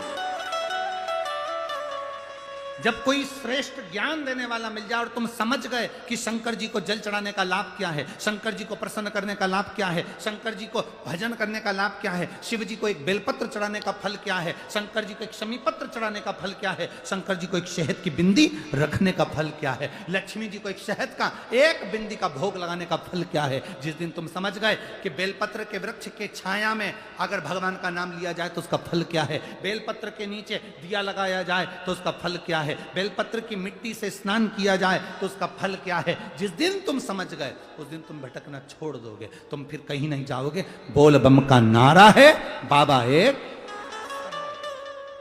मंदोदरी ने, जो वो मेंढक ने वर मांगा था, मुझे पति मिले शिव की आराधना करने वाला।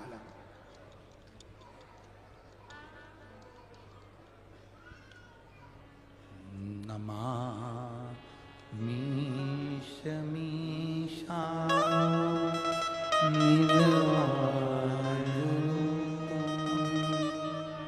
विभुं व्यापकं वेद स्वरूपं।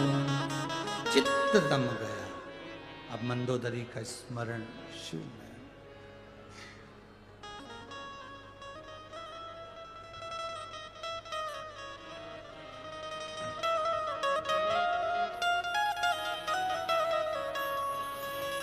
शिव भक्ति। एक मेंढक ने कुएं में रहने के बाद शंकर जी की भक्ति प्राप्त कर ली और वो मंदोदरी बनकर रावण की अर्धांगिनी बन गई। शिव महापुराण जब चालू करी थी धूलिया में तो एक बात कही थी आपको कि यहाँ जितने कथा सुनने के लिए बैठे हैं और जितने टीवी के सामने मोबाइल पर कथा सुन रहे हैं, शंकर भगवान के तुम पुराने कोई परिचित हो गए, इसलिए तुम्हें शंकर भगवान पकड़ कर बुलाया, नहीं तो शिव बुलाता ही नहीं।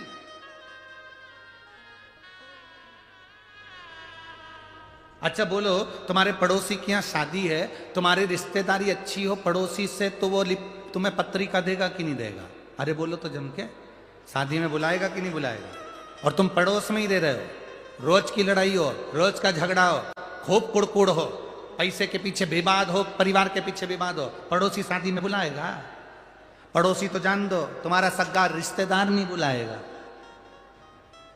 संबंध अच्छे होंगे तो कोई तुम्हें शादी में बुलाएगा, संबंध अच्छे होंगे तो कोई तुम्हें बुलौए में बुलाएगा, संबंध अच्छे होंगे तो महिला संगीत में बुलाएगा, संबंध अच्छे होंगे तो कोरोना में 50 लोगों की शादी हुई उसमें तुम्हें बुलाएंगे, नहीं तो कोई नहीं बुलाएगा।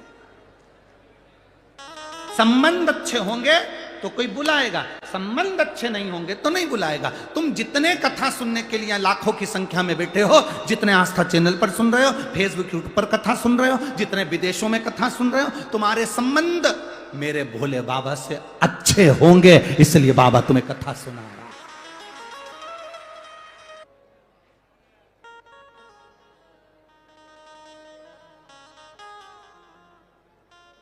और मेरी प्रीत ना टूटेगी भोले बाबा से, मेरी प्रीत ना टूटेगी भोले बाबा से। ये आपकी तरफ से होना चाहिए कि मेरी प्रीत मेरे शंभू से नहीं टूटेगी। कोई रोक के बताए, कोई रोक के बताए, कोई रोक के बताए, कोई रोक के बताए। तुम्हारे गांव के लोग, तुम्हारे नगर के लोग, तुम्हारी कॉलोनी के लोग, तुम्हारी सोसाइटी के लोग, तुम्हारे मोहल्ले के, तुम्हारे गांव के, तुम्हारे शहर के लोग, तुम्हारे मंदिर जाने से अगर कोई रोक के बता दे तो उस जगह पर तुम्हें खड़ी होकर कहना, कोई रोक के बताए, कोई रोक के बताए। अभी पालानी पड़ा सीहोर वाले से, अभी पालानी पड़ा भोले बाबा से। अभी संबंध हमारे पाले नहीं पड़े शंकर जी से, जब जब पाला पड़ जाएगा शिव से तब मालूम पड़ेगा कि शिव भक्ति का फल क्या। एक पत्र आया है, देखिए।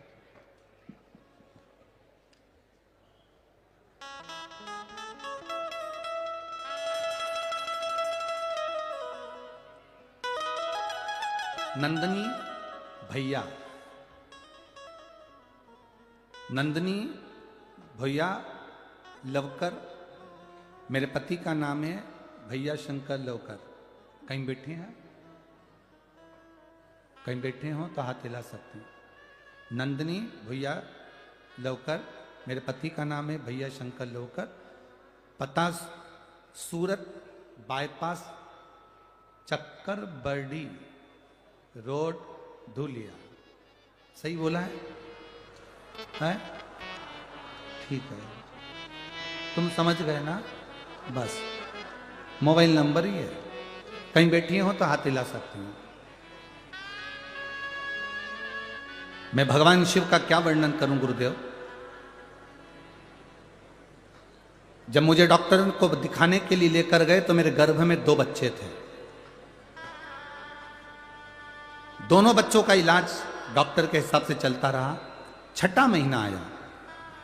6ठे महीने में हम डॉक्टर को, जब पेट में बहुत दर्द हुआ तो मैं अपने पति के साथ और परिवार वालों के साथ डॉक्टर को दिखाने के लिए गई। मेरे पति भी मेरे साथ में थे, परिवार के लोग मेरे साथ में थे। तो डॉक्टर को 6ठे महीने में दिखाया तो डॉक्टर ने सोनोग्राफी करी, अल्ट्रासाउंड करा। सोनोग्राफी में मालूम पड़ा कि मेरे 2 बच्चे में से एक बच्चा मर गया। मेरे एक बच्चे की जान चली गई। अब डॉक्टर ने कहा कि 6ठा महीना चल रहा है, तुम्हारा एक बच्चा मर गया है, दूसरा बच्चा भी मर सकता है और तुम्हारी भी जान जा सकती है। तुरंत ऑपरेशन करना पड़ेगा और इस बच्चे को बाहर निकालना पड़ेगा।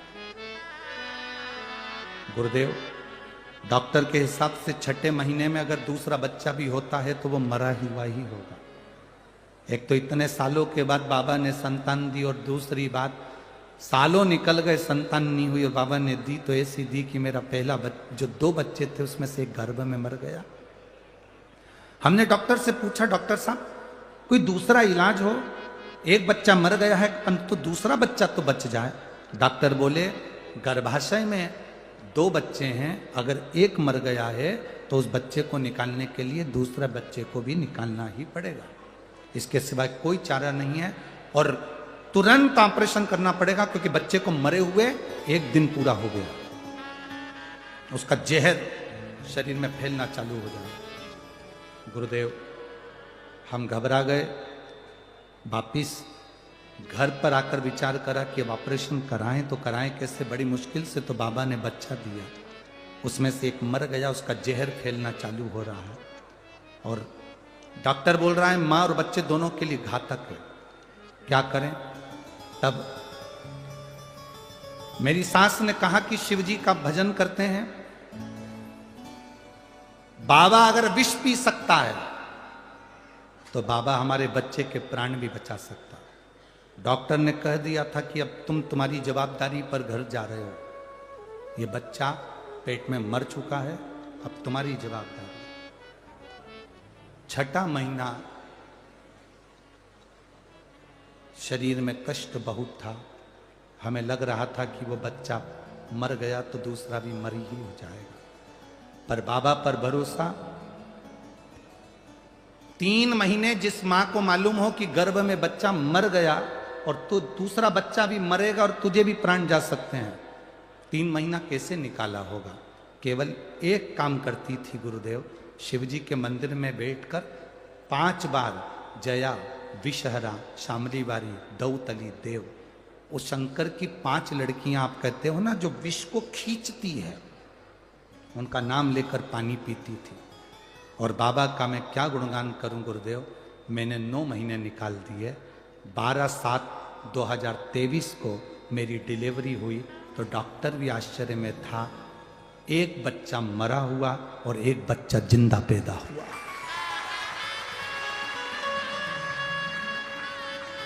मैं उस बच्चे को लेकर यहाँ कथा में आई हूँ गुरुजी, आप आशीर्वाद दें। कहीं बैठी हो तो बच्चे को लेकर आप व्यासपीठ के नजदीक में आ सकते हैं, अगर कहीं बैठी हो तो। नंदनी भैया लवकर, मेरे पति का नाम भैया शंकर लवकर, पता है सूरत बाईपास चक्कर बर्डी रोड धूलिया, मेरा मोबाइल नंबर ये शिव तत्व है। ओ भगवान।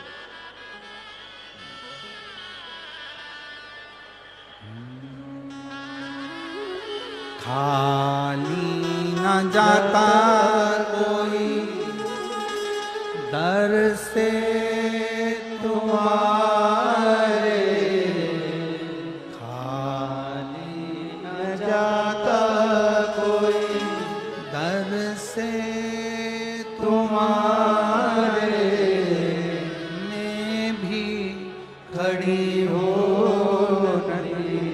बाहर पसार, अपने वैसे लगा लो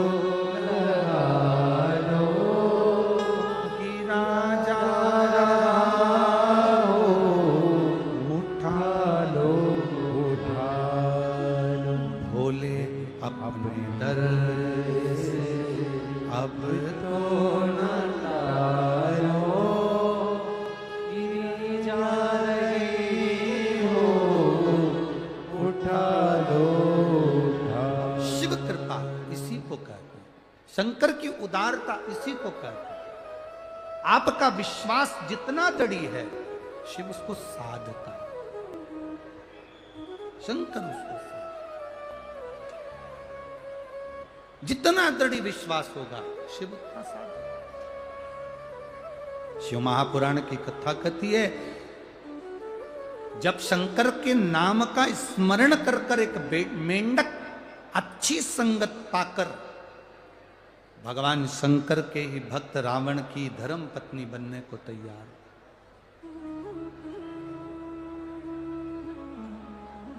ये विश्वास के साथ शिव महापुराण कहती है, आपका विश्वास दृढ़ होना चाहिए, भरोसा पक्का। जितना विश्वास पक्का होगा उतना सुख मिलेगा।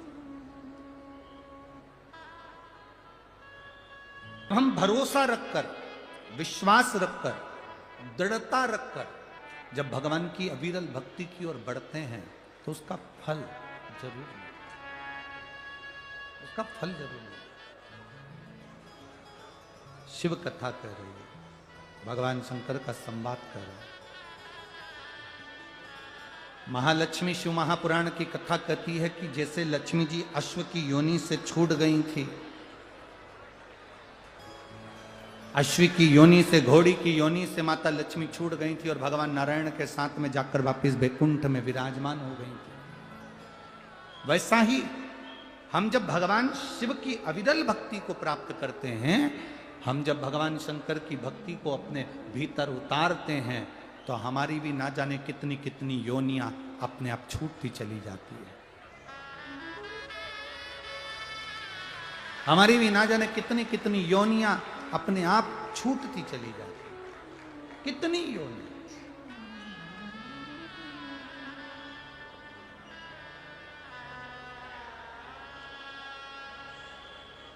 शिव महापुराण की कथा तो यहां तक कहती है, तुमरुका जी जब चंचुला देवी को शिव महापुराण की कथा सुना रहे थे, तो चंचुला देवी ने यह प्रश्न खड़ा करा था तुमरुका जी के सामने। तुमरुका जी के सामने यह प्रश्न खड़ा कर दिया था चंचुला देवी ने। तुमरुका जी से कहा था, तुमरुका जी, मेरा पति तो प्रेत योनि में चले गया, मेरा पति बिंदु तो प्रेत योनि में पड़ा हुआ है। आप जो कथा कर रहे हैं, क्या मेरे पति को वो कथा का फल मिलेगा?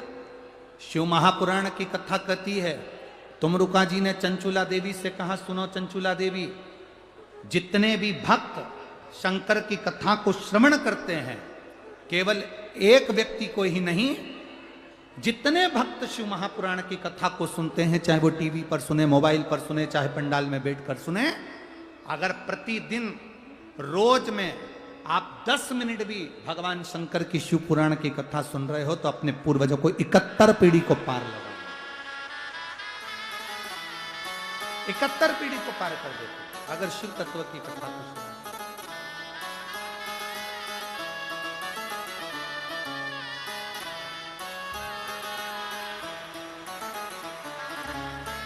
ये वही बच्चा है जो गर्भ में एक बच्चा शांत हो गया था, छठे महीने में, और गर्भ में दूसरे बच्चे के लिए इस माँ ने शंकर जी के मंदिर के बाहर बैठकर भगवान शंकर का जल पी पी कर 3 महीना निकाला और 9वें महीने में इस बच्चे को जन्म दिया।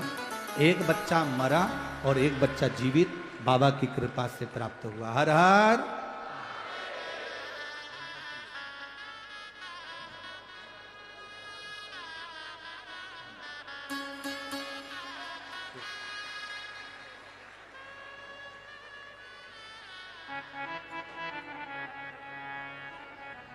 शिव के पास में जब हम उसके भरोसे रहते हैं तो जीवन का एक आनंद ही होता है। इसीलिए कहते हैं हम तो बाबा के चलते हैं, बाबा के भरोसे चलते हैं। एक लाइन से ज्यादा नहीं गाएंगे क्योंकि समय की अवस्था भी देखना पड़ती है, उसके बाद उसकी स्तुति भी है। पर आपको कथा के विराम में दूसरी बार बाबा से प्रार्थना करने का मौका मिल जाएगा, श्री शिवाय नमस्तुभ्यम बोलने का मौका मिल जाएगा। इसलिए दोनों हाथों से बड़े प्रेम से खड़े नहीं होना है, बैठे बैठे बैठे बैठे।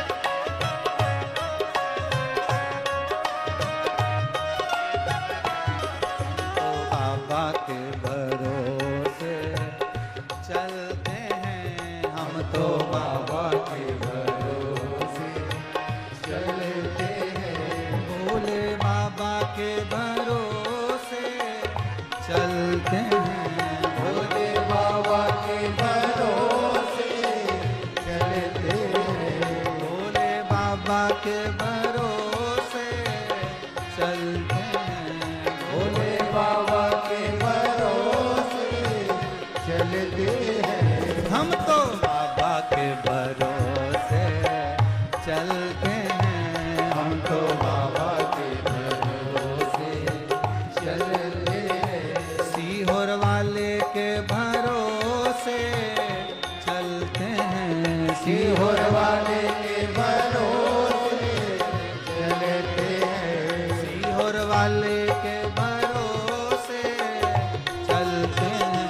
सीहोर वाले के भरोसे चलते हैं। हम तो बाबा के भरोसे चलते हैं। भोले बाबा को चलते हैं, ये दुनिया वाले चलते हैं।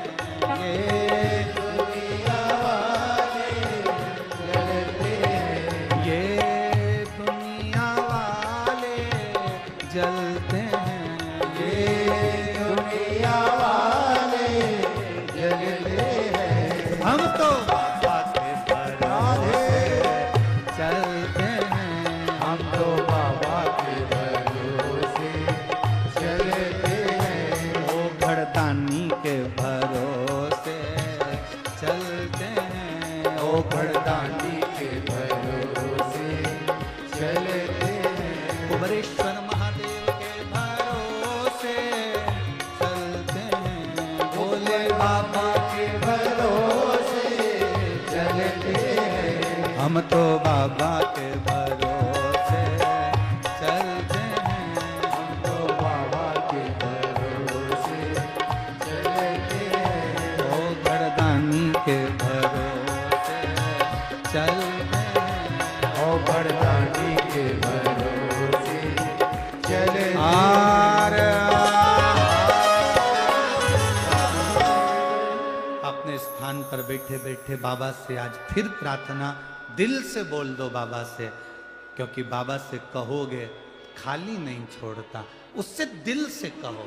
वो तुम्हारी झोली आज विराम के दिवस में इतनी भर दे कि तुम्हें किसी के आगे हाथ फैलाने की जरूरत ना पड़े, इतना आगे दिल से कहो। श्री शिवाय नमस्तु श्री शिवाय नमस्तु श्री शिवाय नमस्तु श्री शिवाय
शरणवद